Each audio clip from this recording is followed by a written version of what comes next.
자, 오늘 설교 말씀 제목이 무엇인가요? 거룩으로 나아가라. 네, 지난주 말씀 혹시 기억나십니까? 하나님을 경외하는 마음. 네. 여러분 그렇게 하나님 경외하는 마음으로 한 주간 잘 사셨습니까? 아무도 대답을 안 하시네요. 네.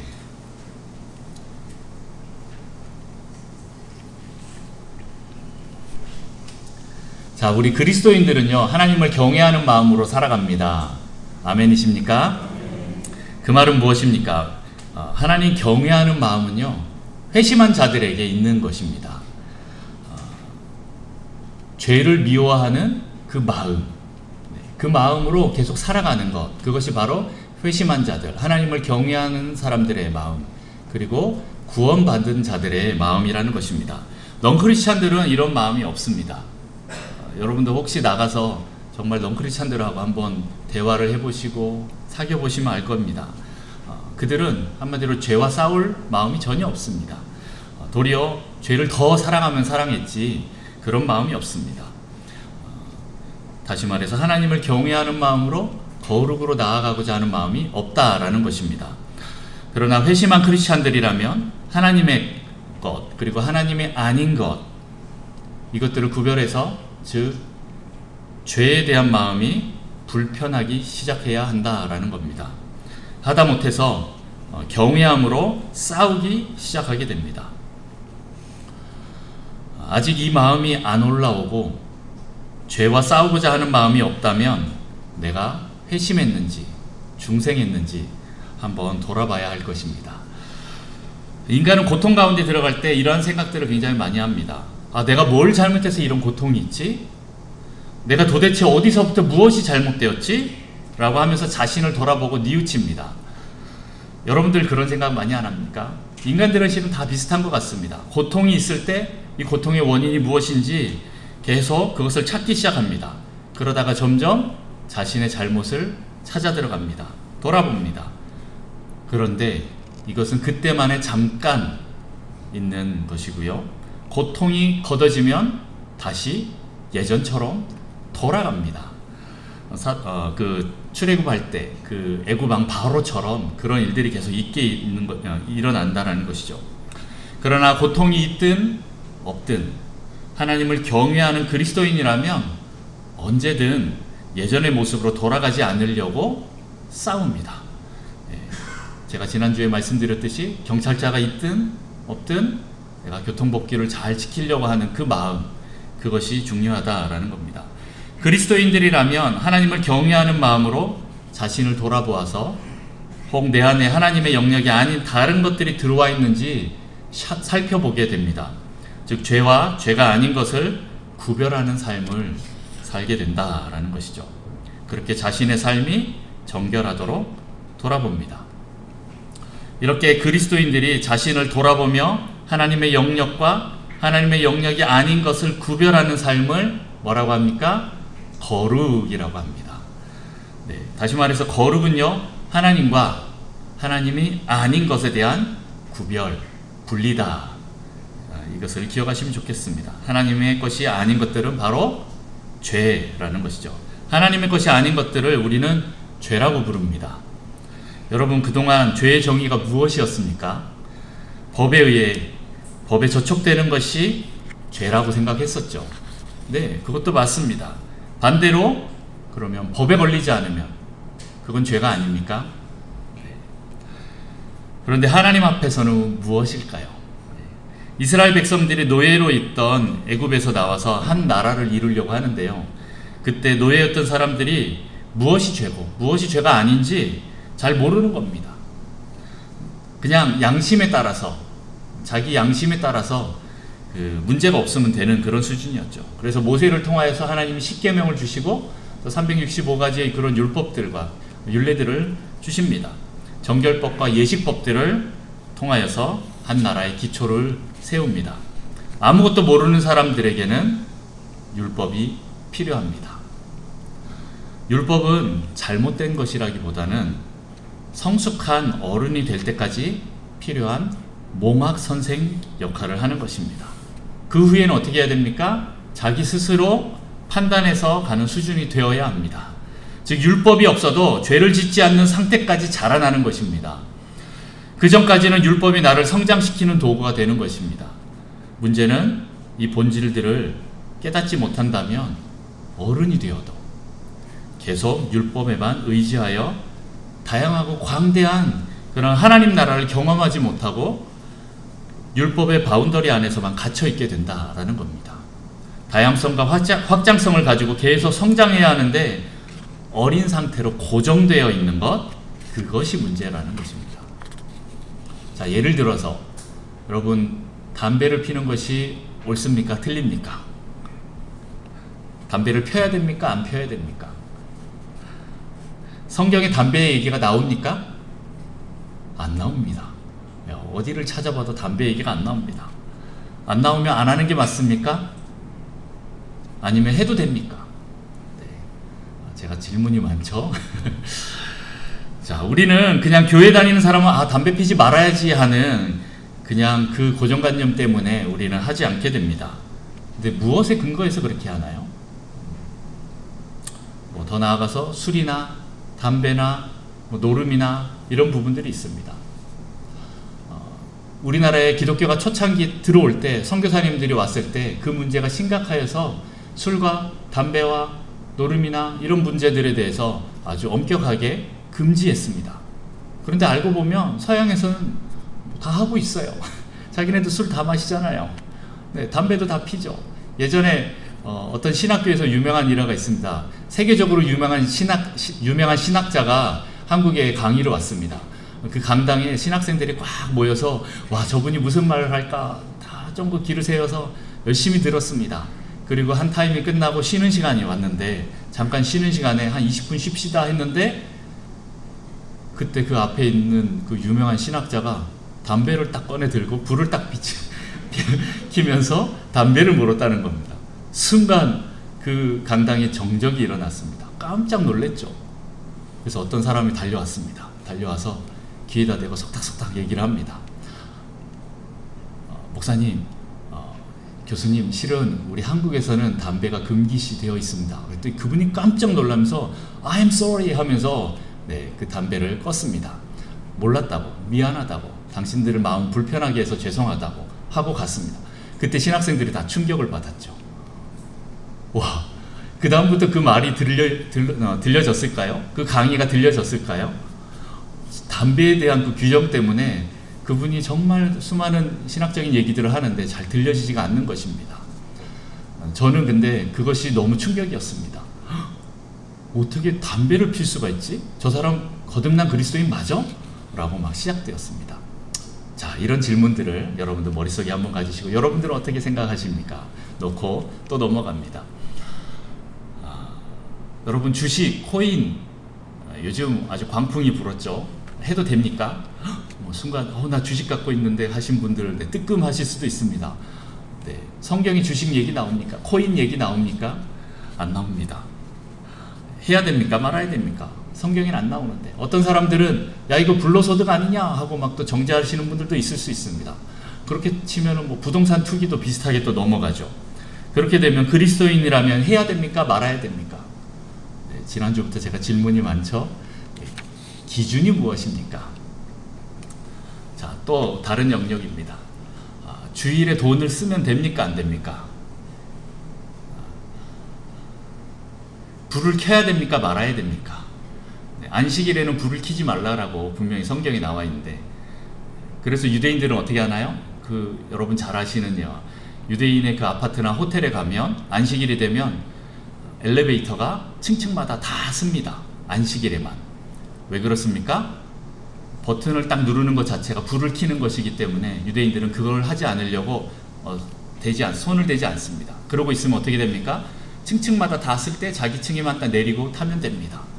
네, 좀 불편하죠. 그러나 그들은 율법을 철저하게 지키려고 그렇게 합니다. 저는 그렇게까지는 못하지만 어릴 때 주일날 오전에 예배 드리고 오후에 막 또 교회 친구들하고 나가서 놀고 있는데 다른 친구들은 막 아이스크림을 사 먹습니다. 이렇게 무더운 날 어떻게 합니까? 아이스크림 하나 사 먹고 싶죠. 우린 돈이 있습니까? 없죠. 엄마한테 달려가서 엄마 100원만 그럽니다. 줍니까? 안 줍니까?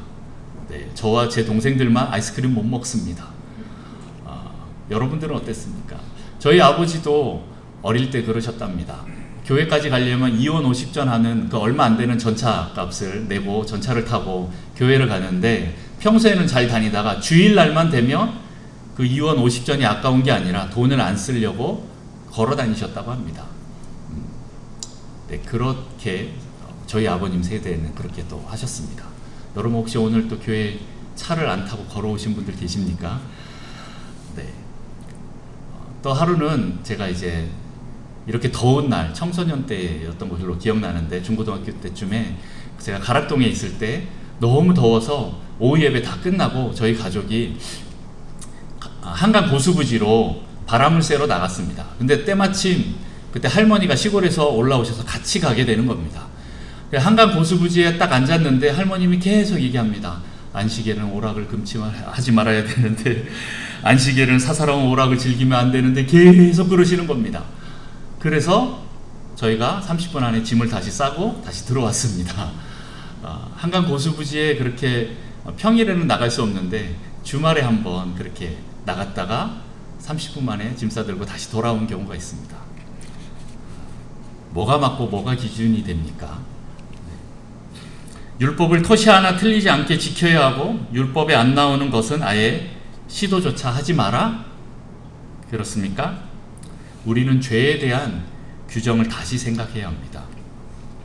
우리 어린아이들을 가르칠 때는요, 아주 고차원적인 아버지의 그 마음을 말하기 힘듭니다. 그래서 그때는 해라 혹은 하지 마라 라는 것으로 이 자녀들에게 교육합니다. 실은 아이들이 그 수준밖에 안 되는 것이죠.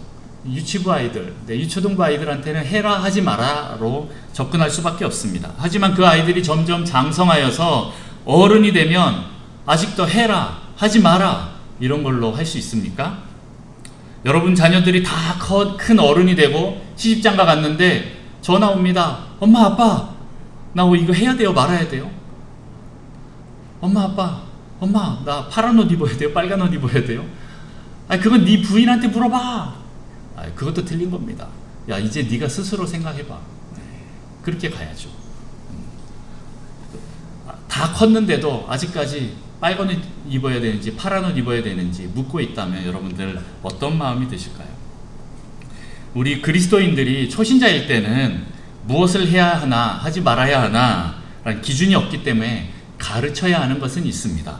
하지만 시간이 지나고 장성한 그리스도인이 된다면 무엇을 기준으로 놓고 판단해야 합니까? 율법을 넘어서 성경에 나오지 않는 상황이 생긴다면 무엇을 기준으로 놓고 결정해야 합니까? 바로 로고스의 그 말씀이 우리의 삶의 레마로 다가오도록 성령님의 음성을 들어야 합니다. 하나님 아버지의 마음을 알아야 합니다. 하나님 아버지의 성품을 배워야 합니다.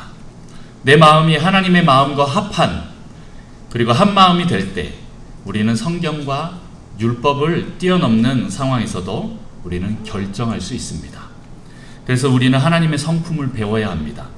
그리고 나도 그 성품을 닮아가야 합니다. 성경을 묵상하여 그 속에서 하나님의 원리를 배워야 합니다. 그리고 성경에 나오지 않는 우리의 수많은 상황 가운데 하나님의 원리를 적용해야 합니다. 예수님은 어떻게 하실까? 예수님이라면 어떻게 하실까? 이런 마음으로 계속 기도하면서 하나님께 마음을 열고 하나님 뜻이 무엇인지 계속 우리의 마음을 열고 나아가면서 결정해야 됩니다. 그런 마음으로 나아갈 때 혹 잘못된 결정을 하더라도 하나님께서는 우리를 정죄하지 않으십니다. 그래 네가 이렇게 들으려고 애썼구나. 그러나 실수할 수도 있어 하고 용납해 주십니다. 여러분 거기에 대해서 두려워하지 마십시오. 하나님 뜻이 무엇인지 계속 들으면서 가려고 여러분들 신앙생활 하시고 영성을 하셔야 됩니다. 예수님이라면 어떻게 하실까? 다 같이 한번 따라해 볼까요? 시작. 예수님이라면 어떻게 하실까? 한 번 더 시작. 예수님이라면 어떻게 하실까? 네, 이 말씀을 계속 기억하시면서 하나님 아버지의 마음을 계속 물어가면서 가시는 여러분 되시기를 축복합니다. 그렇게 하기 위해서는 우리는 하나님을 경외함으로 하나님과 동일한 마음을 품어야 합니다. 하나님을 경외하는 마음을 또 다른 말로 표현하면요, 죄에 대한 하나님의 태도를 동일하게 하는 것입니다. 거룩으로 나아가는 마음을 갖는 것입니다. 거룩은 무엇입니까? 앞서 얘기했듯이 하나님과 하나님의 아닌 것에 대한 구별, 분리입니다. 그리고 우리는 하나님의 성품, 그 속성을 배우고 하나님의 것이 아닌 것은 분리해내야 합니다. 이것이 그리스도인들이라면 반드시 도달해야 할 목표입니다. 오늘 말씀처럼 내가 거룩하니 너희도 거룩하라. 다시 한번 우리 베드로전서 1장 15절 16절 같이 한번 읽어볼까요? 베드로전서 1장 15절 16절 시작. 오직 너희를 부르신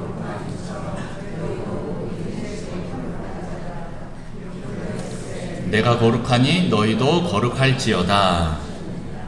아멘. 그러면 이러한 거룩으로 가기 위해 우리가 싸워야 할 죄들이 있습니다. 앞서 너무 모호하게 말했던 부분들이 있다면 한번 이 죄들을 통해서 우리 같이 우리의 삶을 돌아봤으면 좋겠습니다. 오늘 우리 북성실 교회가 함께 뛰어넘어야 할 죄들을 좀 살펴보고 계속 기도하며 싸워서 승리하시기를 축복합니다. 우리가 싸워야 할 죄들, 잠언 8장 13절에 뭐라고 나오냐면 여호와를 경외하는 것은 악을 미워하는 것이라.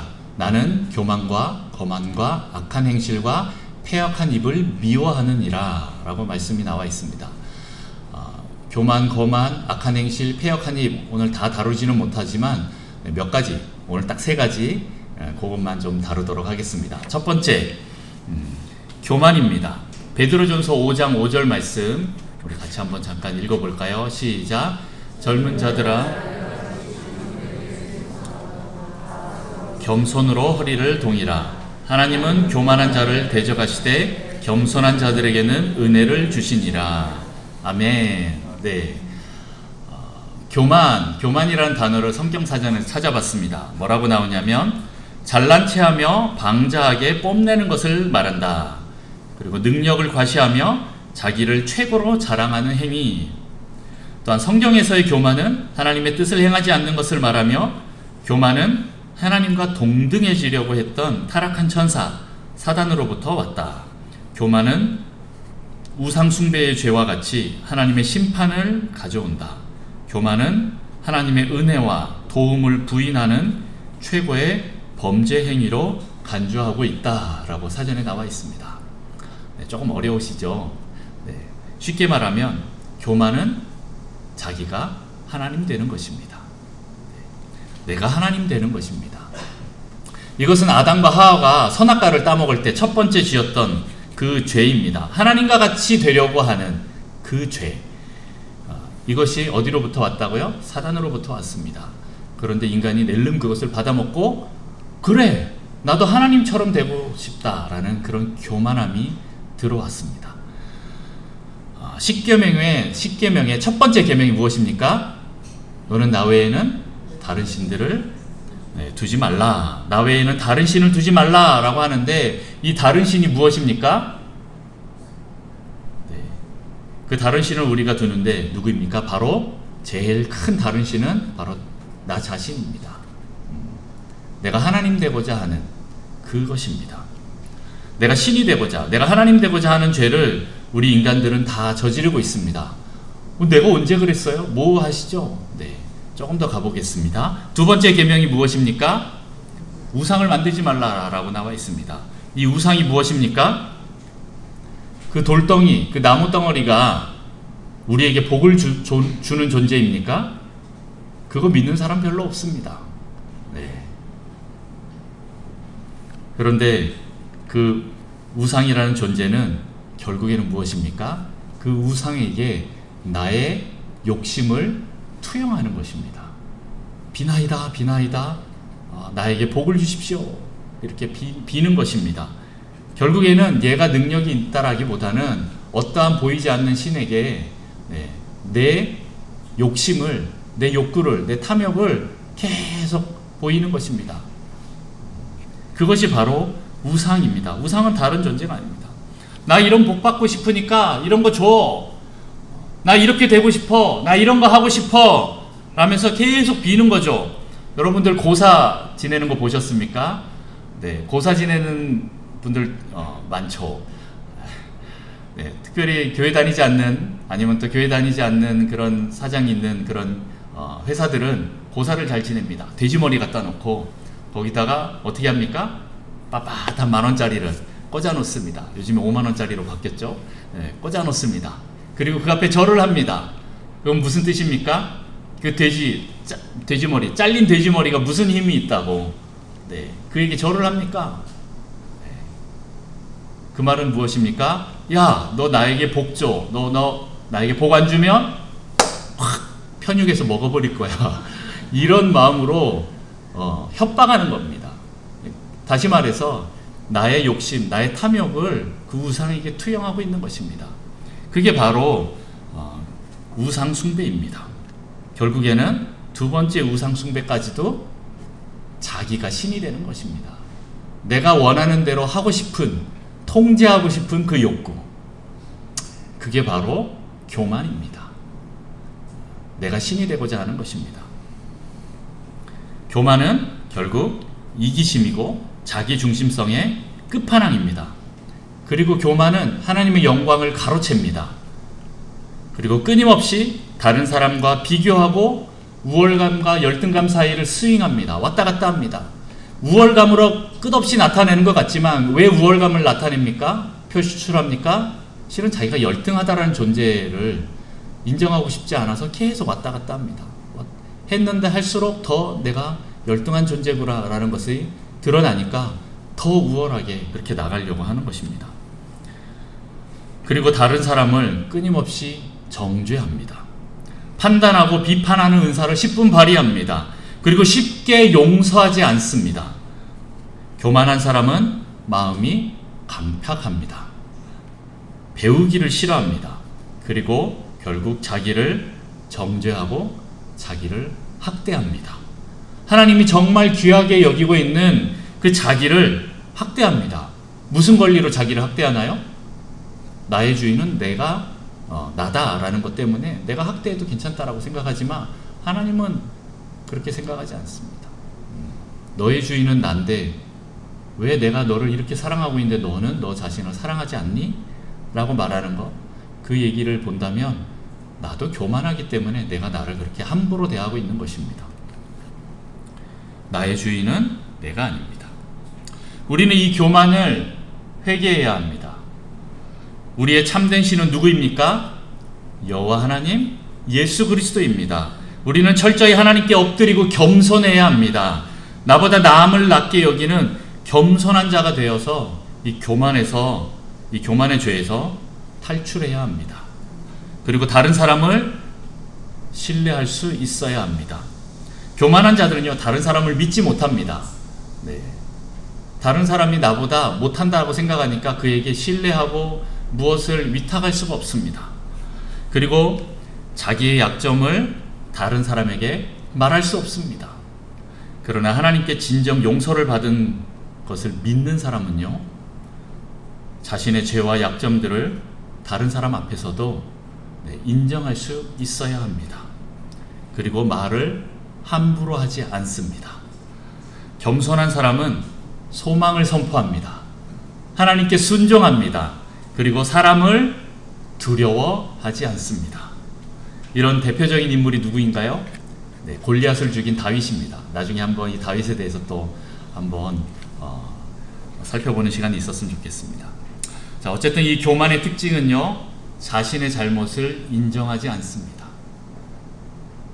지금 당신이 교만하다라고 그런 말을 들을 때 기분이 나빠, 받아들이지 않아, 그 말 틀렸어, 아니야 틀렸어 라고 그런 마음이 쭉 올라온다면 그건 교만하다라는 증거입니다.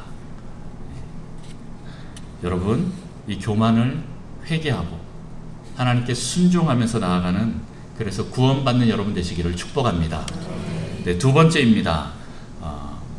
음란입니다.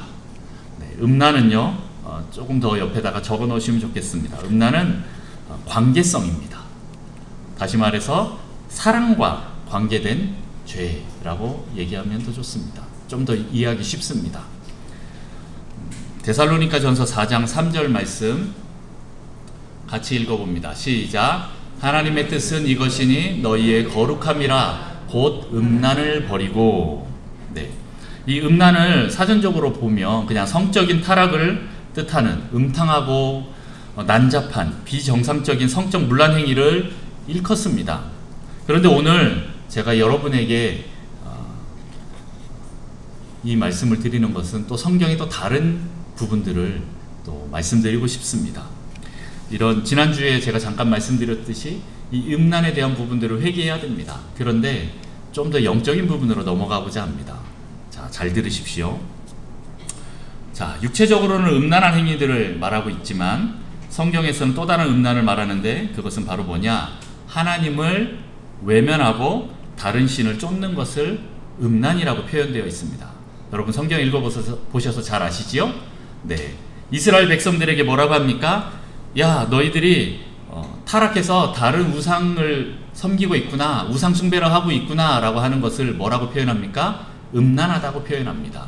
왜 그렇습니까? 하나님과 이스라엘은 부부관계로 표현됩니다. 내가 너와 결혼하였다 라고 표현하는데 지금 다른 남편에게 가버렸다 라는 것입니다. 그것을 뭐라고 합니까?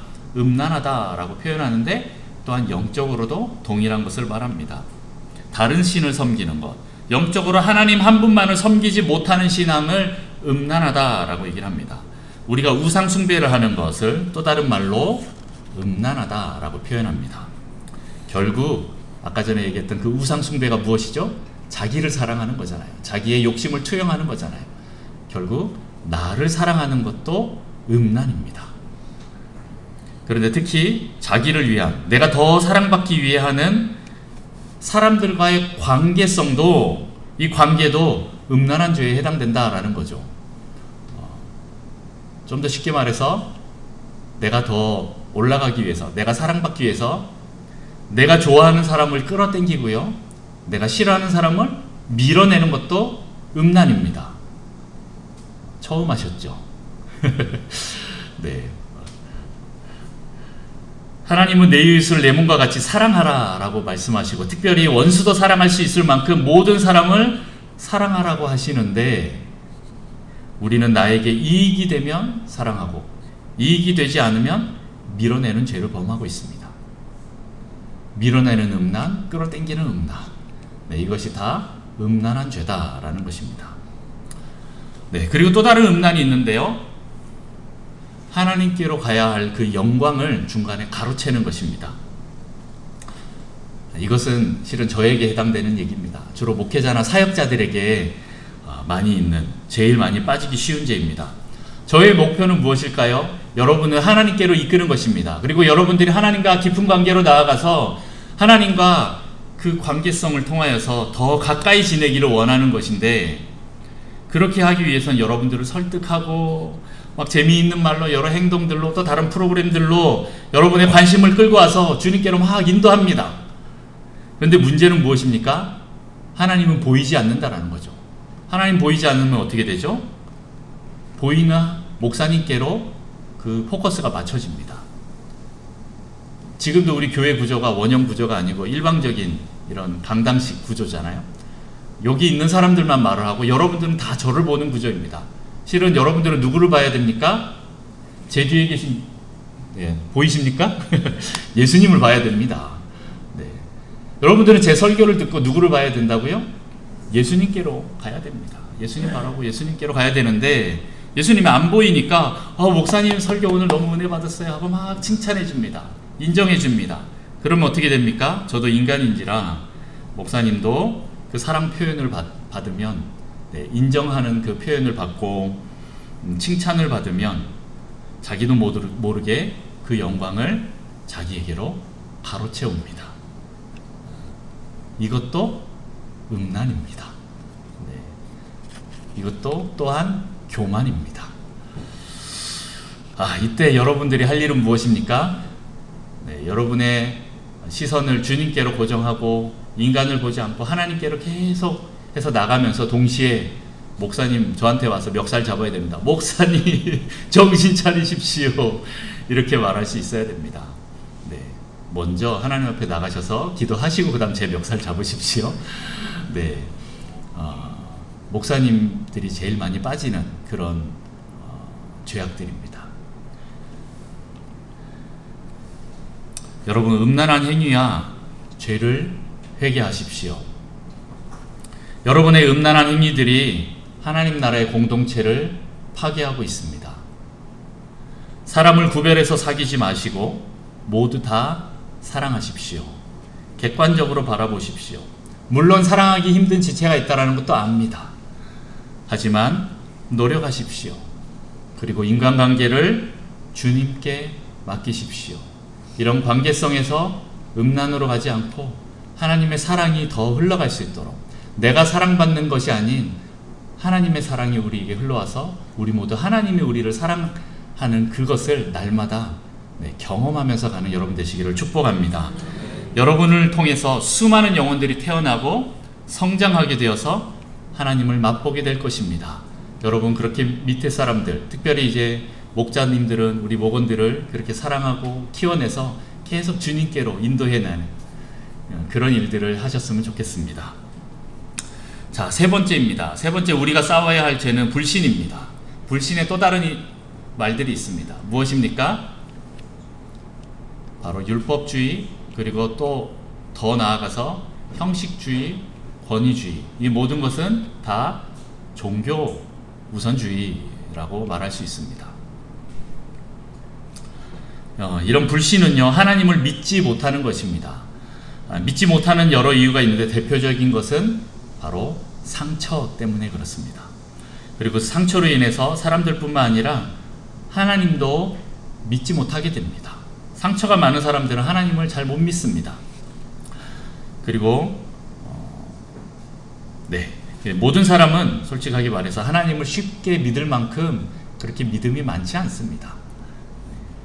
오직 믿음의 주요 또 온전케 하시는 그 예수를 바라볼 때 예수 그리스도의 그 은혜와 말씀으로 인해서 우리에게 믿음이 생깁니다.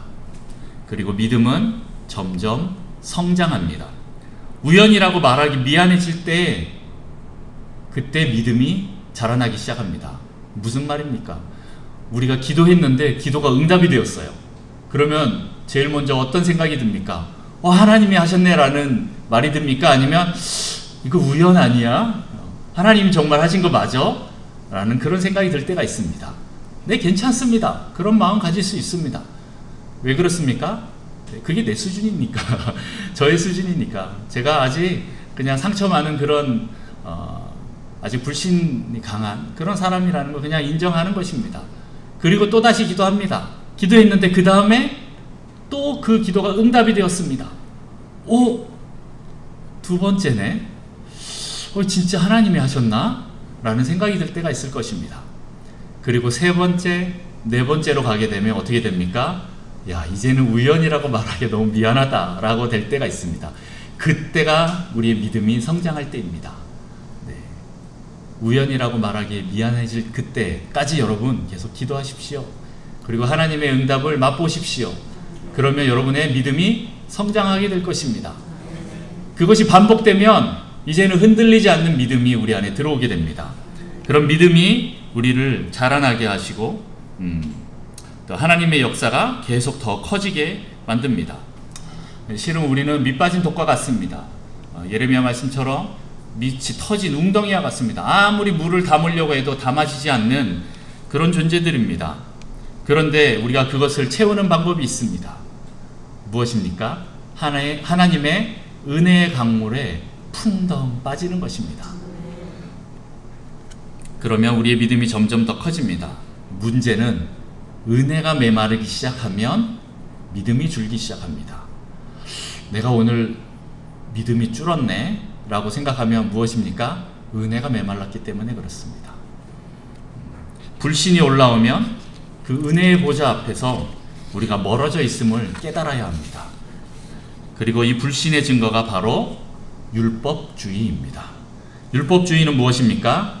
행함으로 구원받는 것입니다. 우리의 신앙생활이 실은 은혜로 시작했습니다. 여러분들 다 은혜가 있었죠? 과거에는 다 은혜가 있었지 않습니까? 하나님을 사랑하는 그 마음이 너무나 컸었고 하나님 은혜도 너무 커서 정말 그 충만한 시간들이 있었고 성령의 충만한 시간이 있었는데 점점 이 은혜가 줄기 시작하니까 이제는 율법으로 마치게 되는 경우가 생깁니다. 그것은 은혜가 떨어지고 하나님이 믿어지지 않기 때문에 결국 나의 행위, 내 팔을 의지하는 시간으로 가게 됩니다. 이것은 바리새인들이 하나님을 지식적으로는 너무 많이 알고 있었지만 율법은 완벽히 지켜나갔지만 예수님이 행하시는 수많은 기적들은 믿지 않았습니다. 그 기적들을 보면서도 와, 하나님께서 이런 일을 행하셨네? 우연이라고 말하기 이제 미안해질 정도가 됐는데도 불구하고 그들은 그렇게 나아가지 않습니다. 그래서 이 율법주의의 특징은 무엇입니까? 굳어짐입니다. 형식주의, 권위주의, 그리고 종교주의의 특징은 굳어짐입니다. 네, 이 얘기를 하니까 참 다들 많이 좋으시네요. 네, 쉽지 않습니다. 압니다. 제가 실은 율법주의와 권위주의와 형식주의와 이런 종교주의에 빠졌던 것이 바로 저이기 때문에 그렇습니다. 저의 연약함입니다. 하지만 혹시 또 우리 안에 그런 것이 있다면 네, 이 부분들을 주님 앞에 갖고 나아가야 합니다. 우리의 굳어진 행위와 율법으로 인해 하나님의 깊은 뜻은 이해하지 못하고 겉으로만 드러난 그 문자만 믿는 것. 초반에 아까 말씀드린 그 성경과 율법을 벗어난 수많은 문제들을 판단하려면요, 하나님과 관계하면서 하나님의 마음을 알고 있어야 하고, 그리고 매 순간마다 하나님께 묻고 듣는 기도를 통해서 결정해야 합니다.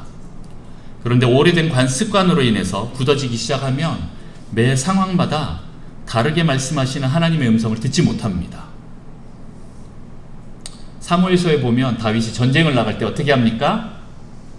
전쟁 나갈 때마다 묻습니다. 지난번에는 하나님이 그래 돌격 앞으로 내가 승리를 너에게 줄게 그래서 갔더니 이겼습니다. 그런데 또 적군이 또 쳐들어옵니다. 그럼 두 번째 어떻게 합니까? 네, 또 돌격 앞으로 하면 되겠지 하고 돌격 앞으로 가면 죽습니다. 그때 또 물어봐야 됩니다. 주님 어떻게 합니까? 그랬더니 다윗에게 이번엔 뒤로 돌아가라 이렇게 말씀하십니다. 네, 그 말씀 안 듣고 나갔다면 패하는 것이고 죽습니다. 다윗의 위대함이 그것입니다. 매 순간마다 내가 이겼는데도 불구하고 왕이 되었는데도 불구하고 계속 하나님 앞에 묻는 것입니다. 하나님 앞에 계속 겸손하게 엎드리는 것입니다. 여러분, 율법주의로 굳어지면 우리는 결국 죽습니다. 율법주의의 바탕은 불신입니다. 우리의 굳어진 생각으로 인해 결정하지 마시고 하나님께 매 순간 새로운 응답을 받아야 합니다. 아니면 급변하는 세상에서 우리는 살아남을 수 있을지 미지수입니다. 여러분, 여러분의 불신과 굳어진 율법주의를 회개하십시오. 형식주의, 권위주의, 종교우선주의, 이 모든 것들 내 안에 있다면 회개하십시오. 예수님이 오늘도 새로운 일을 행하실 것입니다. 믿으십시오. 그리고 겸손히 순종하십시오. 여러분, 제가 큰 틀에서 우선 이 세 가지만 말씀드렸습니다. 첫 번째 뭐라고요? 두 번째? 세 번째? 네. 실은 이 세 가지만 잘 극복해도 우리의 영적 생활은 승리하게 될 것입니다. 이것만 해결하면 끝인가요? 아닙니다. 또 계속 세세하게 나옵니다. 하지만 여러분, 요 세 가지 큰 거 기억하시고 가셨으면 좋겠습니다. 제가 다른 교회가 아닌 우리 북성실 교회에 드리는 말씀입니다. 결국 하나님이 원하시는 목적지까지 우리가 다 다가갈 수 있도록 되는 그 메시지입니다. 우리가 다가가야 될 목표가 어디입니까? 여러분, 에베소서 1장 말씀 다 같이 한번 볼까요? 에베소서 1장 4절 말씀이죠. 없습니까? 네, 제가 말씀드리겠습니다. 곧 창세전에 그리스도 안에서 우리를 택하사 우리로 사랑 안에서 그 앞에 거룩하고 흠이 없게 하시려고 라고 에베소서가 시작됩니다. 우리를 어떻게 한다고요? 거룩하고 흠이 없게 하는 그 목표까지 하나님은 아버지의 그 열심으로 우리를 계속 이끌어 가실 것입니다. 그 거룩, 바로 그 거룩은 하나님 자신입니다. 왜 우리를 거룩하라고 하십니까? 바로 우리를 하나님 밖이 아닌 하나님 안으로 들어오라고 부르신다라는 것입니다. 하나님은 자신을 떠나 있는 우리에게 다시 자신을 주시면서 그 안으로 들어오기를 원하십니다. 그래서 우리는 술, 담배, 노름도 끊을 수 있고요, 야동도 끊을 수 있고요, 돈만 보고 달려가는 그 탐욕도 끊을 수가 있습니다. 하나님이 원하시는 것이 무엇인지 율법엔 다 나와 있지는 않지만 우리는 그 아버지의 마음을 알고 거룩한 것과 거룩하지 않은 것을 선택할 수 있게 됩니다. 여러분, 우리 모두 성령님의 도우심으로 하나님을 경외하는 마음을 가지고 거룩을 향해 달려갑시다. 죄와 싸우되 피 흘리기까지 싸우고 회개하고 날마다 하나님 안으로 들어가는 여러분 되시기를 축복합니다. 그래서 하나님을 얻게 되는 놀라운 축복이 있기를 원합니다. 우리 같이 기도합시다. 이 시간에 같이 좀 통성으로 기도했으면 좋겠습니다.